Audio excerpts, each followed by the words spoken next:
Good morning, children. Welcome to ninth class. So today we are going to see the lesson, The Snake and the Mirror.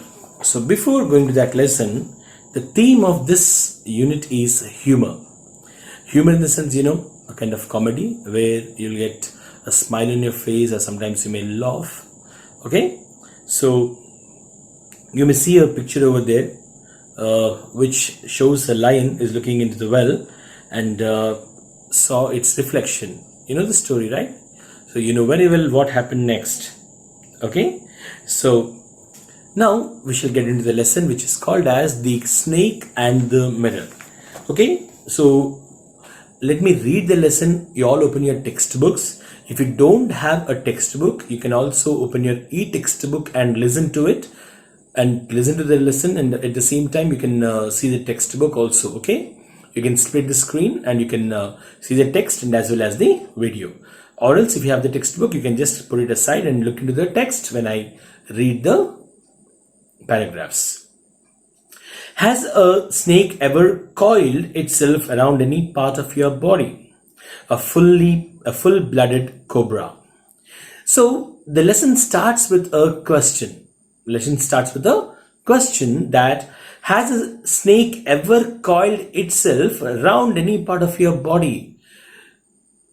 It's really shocking to hear this, isn't it? You cannot even imagine this kind of thing. Have you ever heard that the snake has coiled around any part of your body? Can you imagine that?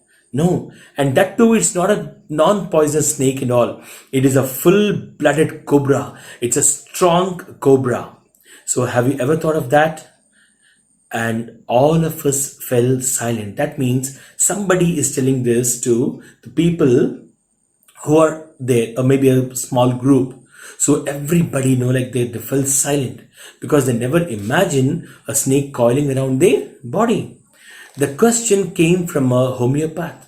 So this question has come from a person who is he? He is a homeopath. Homeopath is a person who practices homeopathy, right? A homeo system. So he's a kind of doctor. So the question has come from a doctor who practices homeopathy. So that's why we call him as homeopath.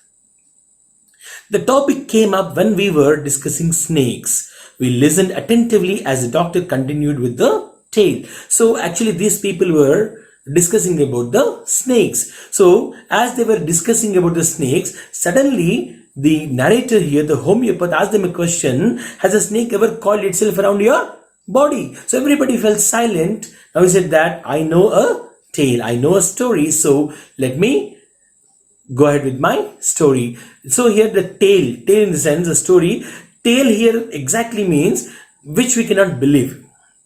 There are things in that which will make sure that you will not have 100% belief on what actually happened. Ilanti jariguntaya ani kuda manamu anukuntam anamata. That is called as a tale here. So now the homeopath continued with the tale. Now he explains as an incident which happened in his life. So we'll come to the second paragraph. It was a hot summer night about 10 o'clock. I had my meal at the restaurant and returned to my room. I heard a noise from above as I opened the door. The sound was a familiar one. One could say that rats and I shared the room. I took out my box of matches and lighted the kerosene lamp on the table. So now he started his story. So how he started his story? It was a hot summer night. It was a summer season and it was night and around it's 10 o'clock by the time. He went to a restaurant. He had his meal. And then he returned to his room. Who is that? Homeopath.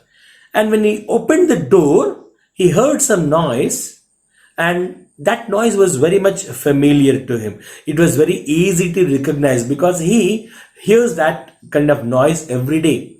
Okay, that noise is made by rats. So now it's like they are kind of pets to him. They share the room. They're like friends because they keep on making that kind of noise, and it was a very, very familiar noise to him. So he was habituated to that noise.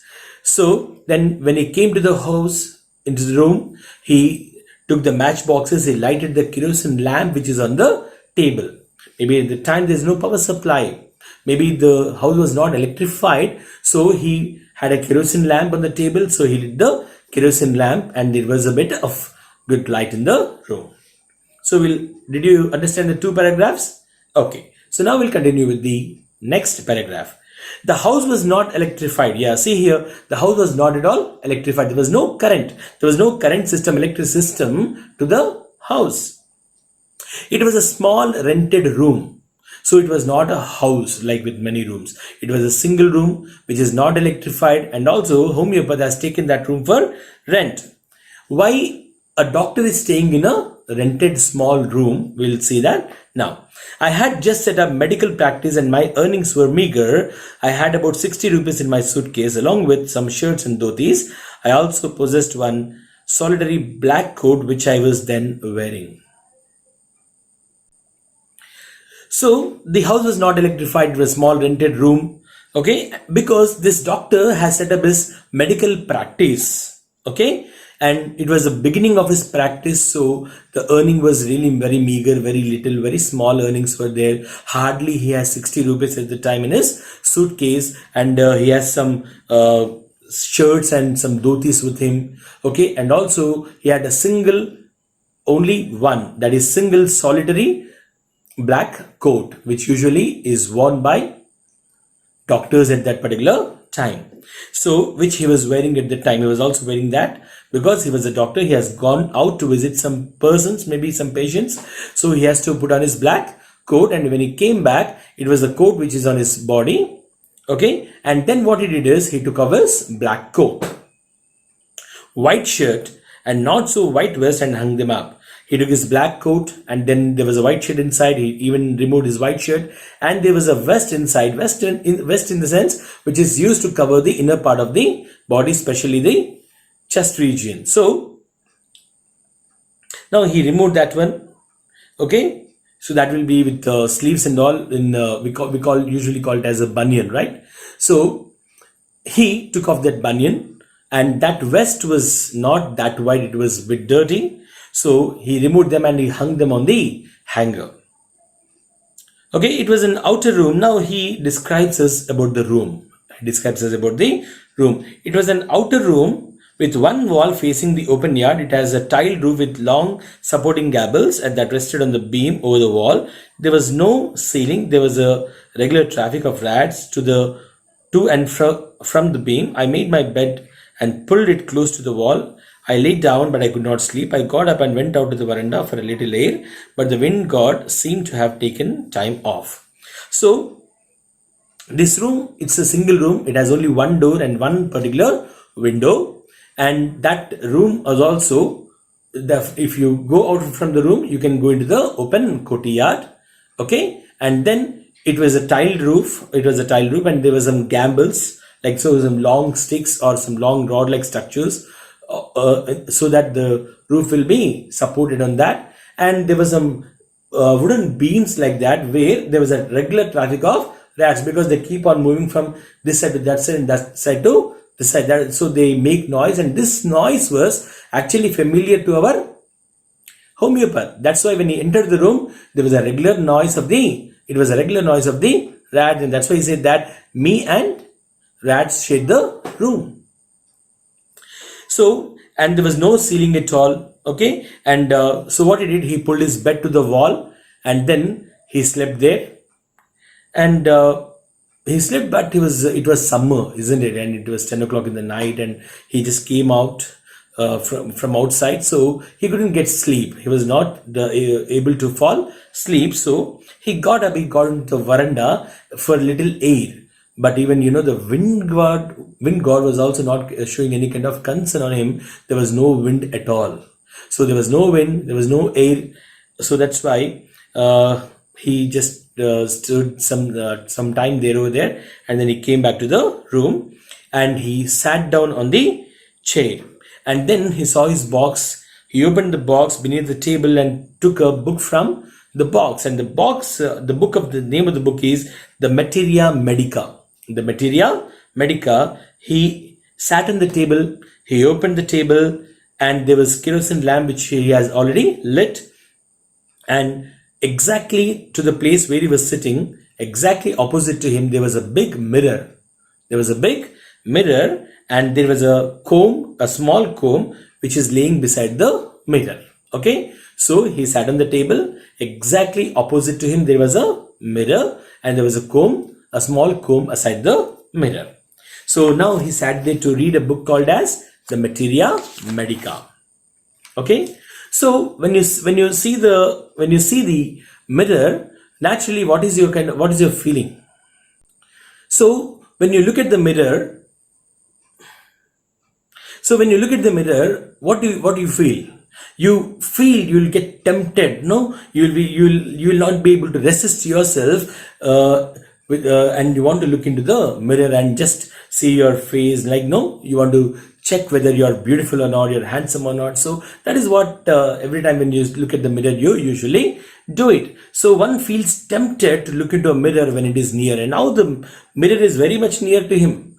It was exactly opposite to him where he was sitting, and he looked into the mirror, and he also took a look into the mirror. In those days, he was a very, very good admirer of the beauty, and I believed in making myself look handsome. So he had a great respect towards the beauty. That's why he wanted to make himself more handsome. Okay, he wanted to make him look handsome so that everybody who looks at him will say, wow, what a handsome man he is. And what's the reason behind that? Because he was unmarried. Okay, and also at the same time he was a doctor, and he wanted his presence to be felt. Everybody should feel that, oh my God, he's a doctor. See, look how handsome he is. Everybody should feel his presence. Okay, if he is able to look handsome, then everybody will definitely look at him, isn't it? So that's why. And within no time, his hands ran to the comb, and he started combing his hair. And there was a parting like this. Okay, so he was making it more straight and neat. And suddenly he heard the same sound again. What the sound he heard when he entered the room, the same sound he heard it again. And then he simply directly looked into the mirror. And when he looked into the mirror, he made a very, very important decision. And he said that now from tomorrow onwards, I will shave every day. I'll shave every day, and also I'll keep my mustache very, very thin. I'll keep my mustache very thin, and if I do that, I will look more handsome. After all, I'm a bachelor. At the same time, I'm a doctor also. So I will shave every day. I'll keep my mustache thin. And again he looked into the mirror and he gave a smile. And he thought that, yeah, my smile is really very attractive. I smile very beautifully, attractively. And then one more thing is that he made an earth-shaking decision. It's not an ordinary decision. For him, it was an earth-shaking decision. And he said that he took a decision that I will continue to keep this smile on my face every day. This smile will not leave me to look more handsome. Okay, and after all, I'm a bachelor and also I'm a doctor, so I will not leave this smile from my face. I'll keep it with me like that every day. So that is a kind of earth-shaking decision he has taken. And again he heard some noise again. Now he got up, he just took a bidi, he lit the bidi, and he started moving to and fro, up and down the room. Then again a lovely thought has struck him. Again he had a new thought in his mind. He thought that I would marry. Because I'm a bachelor, definitely I would marry, and I will marry a woman doctor. I will marry a woman doctor because if we both are doctors, we can earn plenty of money and we can have a very good medical practice also. So he wanted to marry a doctor, and both of them will work and both of them will earn very good amount of money. That is what thought has come into his mind. But now another thought has come into his mind that now this girl who he is going to marry should be fat. She should be fat, and he has a very genuine reason for that. He has a reasonable thought for that, because if this doctor makes some silly mistake, he will run, and that woman should not be able to catch him. That's why she should be fat. If she's fat, she cannot run and she would not be able to catch him so he can escape. That was his point. With all these kind of thoughts and all, no, he sat on the chair. I resumed my seat in the chair in front of the table, and he sat there on the chair again, looking at the mirror. Okay, and there were no sounds anymore. Till then, he was hearing some sounds and all. No, now there's no sound, and suddenly there was a kind of dull thud, that if a huge rubber tube has fallen down, so it will make a kind of sound. No, so that kind of sound was there in the room, and he said that that was nothing to worry about. So anyhow, let me see what actually has fallen. So that was in his mind, and he thought of taking a look at the back. So no sooner he just turned his head like this back, you know what happened? A fat snake, it wriggled over his body, coiled round like no a spring. It twisted like as a spring, and at the back of the chair, and it landed on his shoulder. It landed on his shoulder. The snake landing on his shoulder, okay, and the time it turned back were simultaneous, right? At the same time, the snake was on his shoulder and he looked back. Now, when he saw the snake, he did not jump, he did not tremble, he did not cry out.